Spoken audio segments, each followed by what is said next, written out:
Halo, selamat pagi pemirsa. Bagaimana kabar Anda hari ini? Bersama saya, Nabila Putri Ayu Cahyani dalam program acara Fata News. Menyajikan berita yang aktual, menarik, dan terkini yang akan menemani Anda dalam beberapa menit ke depan. Inilah liputan Fata News selengkapnya. Salah satu kesenian Jawa yang masih dilestarikan sampai sekarang di Kabupaten Klaten yaitu kerajinan gamelan Mudo Pradonggo.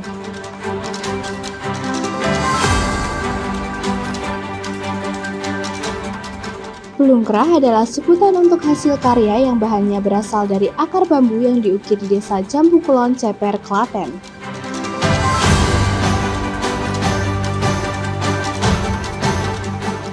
Olahraga berkuda yang mungkin masih belum familiar di telinga Anda, jika Anda ingin mencoba olahraga ini, Anda bisa langsung datang ke Ditya Horseline. Keripik paru unik khas Klaten yang dijual Ibu Hajah Ganik diproduksi di kediaman Ibu Hajah Ganik sendiri dan dibantu oleh beberapa karyawan yang bekerja di sana. Di daerah Jawa, lekat sekali rasanya di telinga akan nama gamelan. Gamelan adalah suatu alat musik tradisional yang hingga kini masih dipertahankan kelestariannya. Kerajinan gamelan Mudo Pradonggo merupakan salah satu pengrajin gamelan di daerah Klaten, Jawa Tengah, yang akan mengawali berita kita di Fata News kali ini.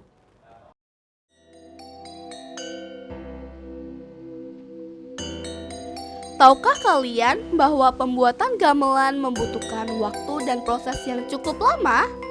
Di daerah lereng Merapi, masih banyak seniman yang melestarikan alat musik tradisional tersebut. Salah satunya adalah kerajinan gamelan Mudo Pradonggo yang beralamatkan di Duku Sidomuluk Lor, Logowatu, Kemalang, Klaten. Kerajinan ini berdiri sejak tahun 1996. Lah awalnya ini supaya kula arep belajar ki yo rene sik ngajari, kula dolan nyanggone pengrajin-pengrajin yo ten Klaten, ten Jogja, ten Solo. Niku kula pengen ndelok le gawe gamelan. Gandeng ten mriku niku wis rada marem. Alat-alate yo wis mudeng, cara-carane gawe wis mudeng. Dadi kula terus mulih pengen gawe dhewe.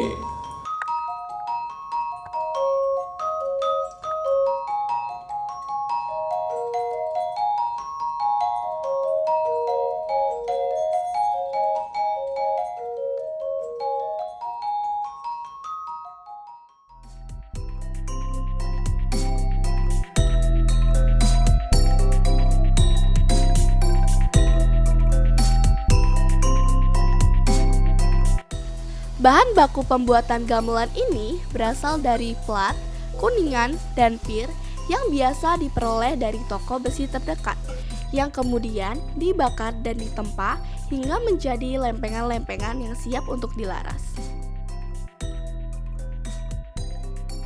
Gamelan di sini biasanya dipasarkan di daerah Jawa, luar Jawa, bahkan sudah menembus hingga ke pasar internasional.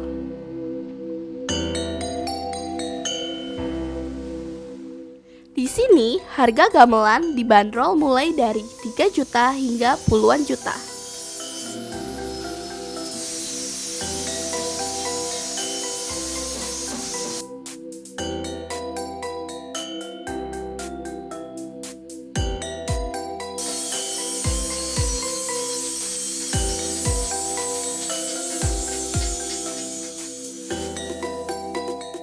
Bapak Miska menyampaikan bahwa usaha ini sangat menjanjikan karena tidak banyak pesaing dalam bidang ini.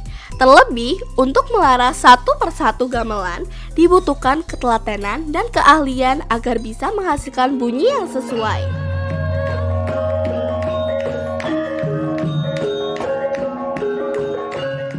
Selain untuk tempat produksi, di sini juga digunakan warga sekitar untuk berlatih karawitan.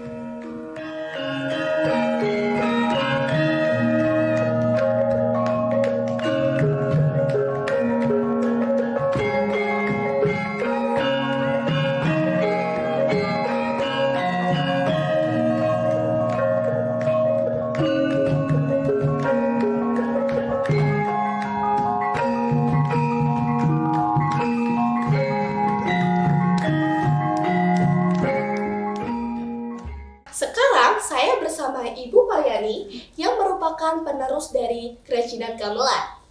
Ibu, mungkin bisa disampaikan kepada pemirsa apa harapan Ibu untuk generasi muda? Ya, terima kasih Mbak. Harapan saya untuk generasi muda dengan adanya produksi gamelan sendiri agar generasi muda itu bisa lebih mencintai dan melestarikan kebudayaan Jawa khususnya di tengah budaya asing, Mbak. Baik Bu, terima kasih. Nah, sekarang saya bakal belajar gamelan. Ibu mungkin bisa diajarkan bagaimana cara memainkan gamelan? Oh ya, dengan senang hati. Ya Mbak, ini nanti kalau tangan Mbak pegang ini angka 3. Saya, Mbak, Claresta nanti, Bilkis, melaporkan. pukulnya di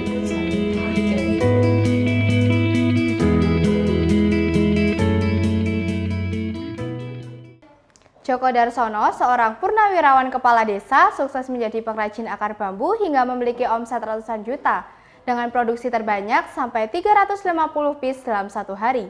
Tak dapat dipungkiri karena hasil karyanya sampai diekspor ke luar negeri.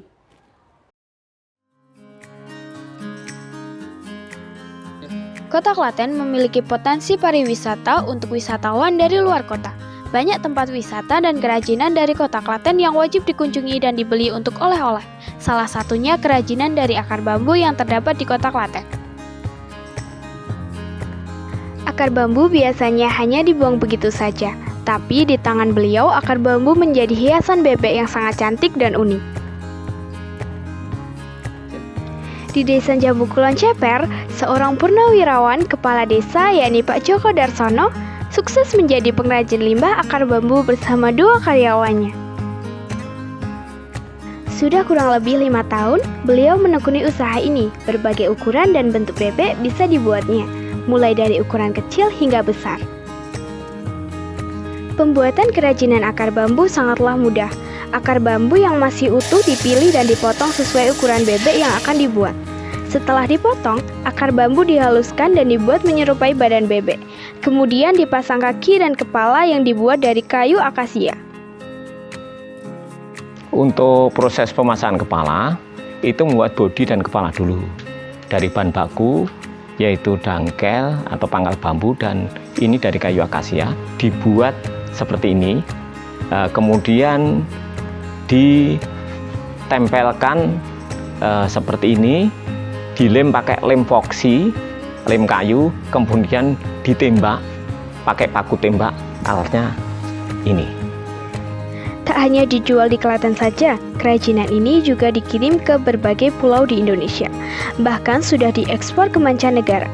Kerajinan ini dibanderol dengan harga 45.000 hingga 70.000, tergantung ukuran dan kerumitan yang dibuatnya. Dari Klaten, Jawa Tengah, Jenny Rasya melaporkan.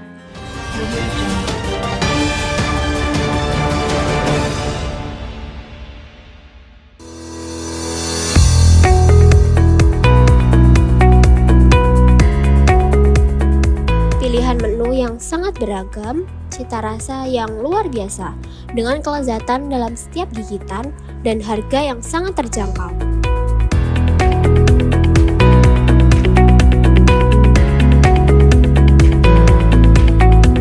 Berbagai makanan dengan rasa yang lezat hanya di Resto Seminyak Medan.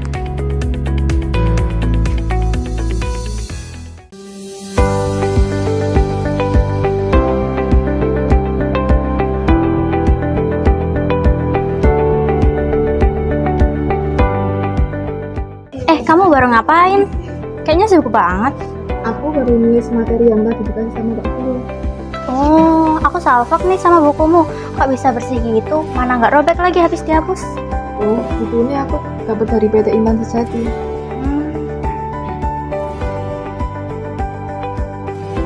Kalian mau cari percetakan yang murah tapi yang berkualitas? Yuk langsung aja ke PT Intan yang beralamat di Jalan Kopral Sayom, Mojorejo, Barenglor, Kecamatan Klaten Utara, Kabupaten Klaten, Jawa Tengah. Sudah bosan dengan pilihan olahraga yang hanya itu-itu aja? Coba hal baru yang jarang orang tahu. Tepatnya di Belang Wetan, Klaten Utara. Ada kursus olahraga berkuda yang dapat menambah kemampuan Anda, serta dapat meredakan kejenuhan Anda akan hari-hari yang membosankan.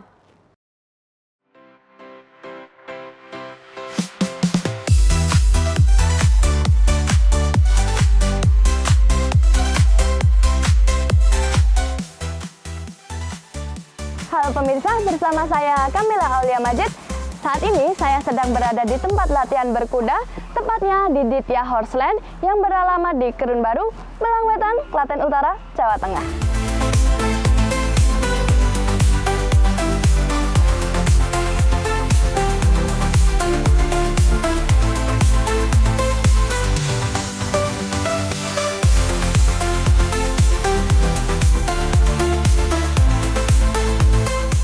Olahraga yang sering disebut dengan equestrian ini adalah salah satu olahraga yang menggabungkan seni dan keterampilan.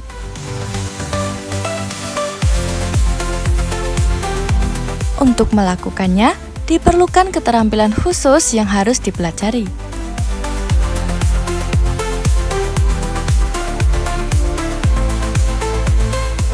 Ditya Horseland adalah tempat berkuda yang tepat bagi pemula yang ingin belajar berkuda hingga mahir. Dengan kuda yang profesional, tempat latihan yang nyaman, dan biaya yang terjangkau. Ditya Horseland dapat dikunjungi setiap hari selain hari Senin dengan harga mulai dari 200.000 sekali pertemuan. Pakan kuda impor dan kuda lokal bisa dibilang berbeda. Di negara asalnya, kuda impor memakan biji-bijian, namun dapat juga diganti dengan rumput kering. Untuk menghabiskan pakannya, kuda impor memerlukan waktu yang lebih lama dari kuda lokal. Kami berdiri dari tahun 2017 dan sampai sekarang masih beroperasi. Untuk fasilitas, kita yang pertama ada lesson riding untuk yang mau belajar berkuda. Selain itu, kita juga menyediakan penginapan dan kafe.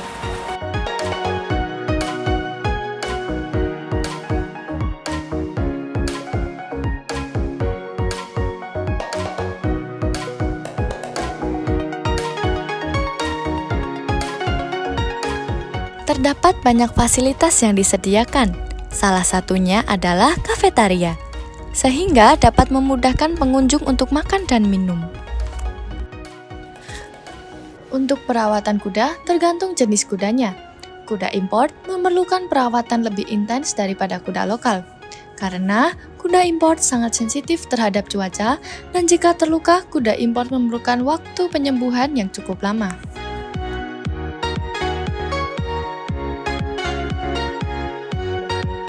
Di sini juga mengadakan lomba berkuda yang digelar setiap 3 bulan sekali.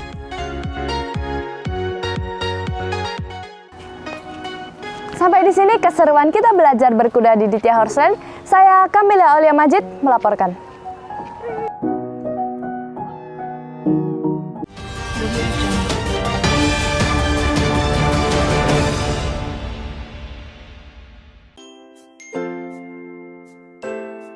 Roti yang lembut dibuat dengan bahan berkualitas.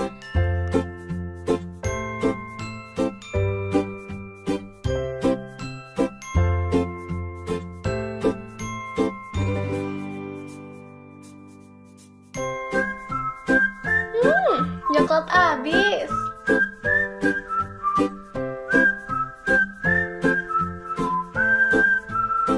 Pesan sekarang dan dapatkan kelezatannya.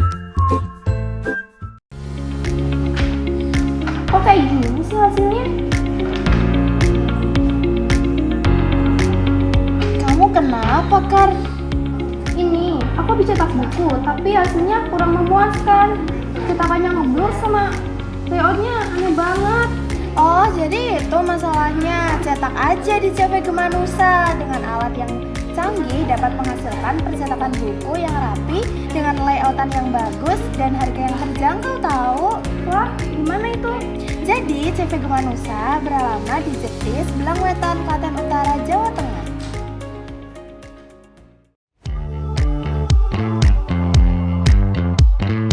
Desain keren tapi masih diangan-angan. Saatnya wujudkan dengan sablon dari SPC Confection. Mulai dari sablon detail yang halus hingga warna-warna yang meriah, kami bikin kaos yang pas buat ekspresiin gayamu. Pesan satuan?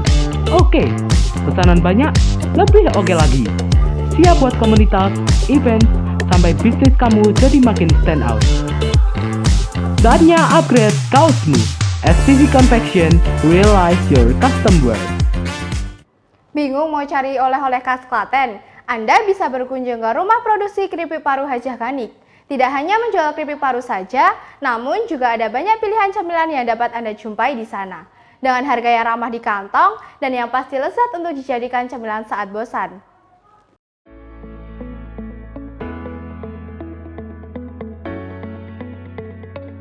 Makanan olahan kering dari paru memiliki cita rasa gurih dan renyah. Makanan ini bisa dijadikan salah satu pilihan oleh-oleh ketika bepergian ke kota Klaten. Halo, selamat siang pemirsa. Perkenalkan, saya Sekar Arumsari. Jadi, hari ini saya berada di rumah produksi keripik paru yang berada di Tegal Talang, Semangka, Kecamatan Klaten Tengah. Nah, kira-kira kalian penasaran gak nih sama proses pembuatannya? Daripada penasaran, yuk langsung aja kita nonton. Bu, saya penasaran nih, gimana proses pembuatan keripik paru dari awal hingga jadi? Ya Mbak, daripada penasaran, yuk kita ikuti Ibu bagaimana cara proses pembuatannya. Pembuatan keripik paru terbilang cukup mudah.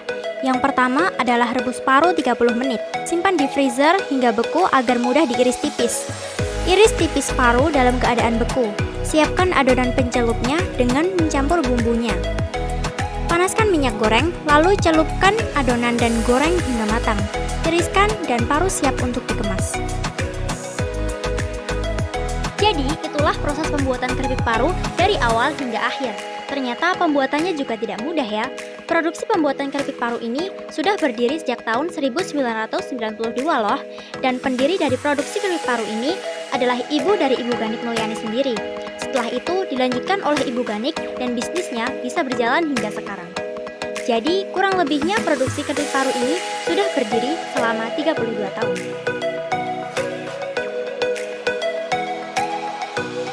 Oh iya teman-teman, ternyata di sini tidak hanya menjual keripik paru loh, namun juga ada keripik belut, keripik tempe, rambak cakar, dan yang terakhir usus ayam. Tapi yang paling best seller di sini ternyata emang keripik parunya sih. Rasa kriuk, gurihnya tuh pas banget dan enak dibuat nyemil.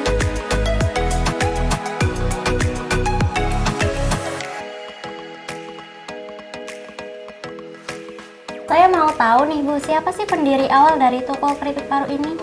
Ya saya sendiri yang menciptakan, yang ide saya sendiri atas nama Ibu Ganik gitu. Untuk memilih bahan agar tetap gurih dan renyah itu gimana ya Bu? Ya, kalau untuk bahannya itu saya sendiri orangnya harus pilih-pilih Mbak. Untuk bahan itu parunya paru lokal, penyembelihan sapi lokal. Jadi sapi lokal itu kan tidak semua orang bisa memilih sapi bagus dan tidaknya. Mungkin kalau habis disembelih itu sapinya bisa mungkin ya habis sakit baru sembelih atau apa, kita kan nggak tahu ya Mbak. Tapi saya bisa melihat kualitas paru itu, kalau paru yang bagus itu warnanya coklat. Kalau direbus hasilnya juga coklat bagus gitu Mbak.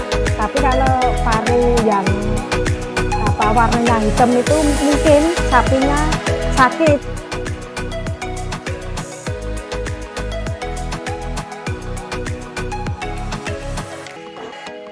Nah, buat kalian yang ingin datang di sini dan mencoba keripik paru di sini, kalian bisa banget langsung datang ke sini karena toko ini buka dari jam 8 sampai 4 sore.